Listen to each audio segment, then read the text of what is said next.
مرحبا بكم في فيديو جديد على قناة شانل لاين.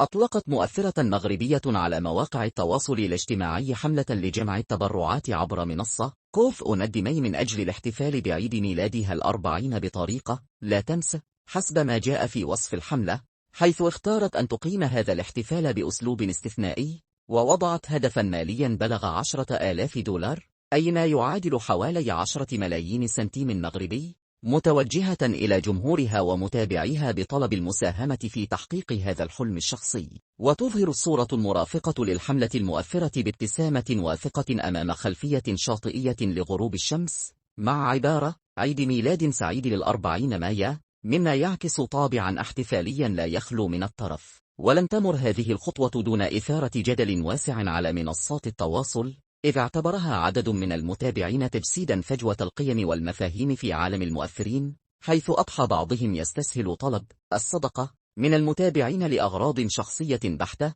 في وقت يعاني فيه الكثيرون من ظروف اجتماعية صعبة ولا يقوون على فعل ذلك. كما دافع آخرون عن المبادرة على أساس أنها ممارسة شخصية تطوعية لا تجبر أحدا على التبرع، خصوصا أن بعض المتبرعين أبدوا سخاء ملحوظا تجسد في مساهمة إحداهن ب500 دولار.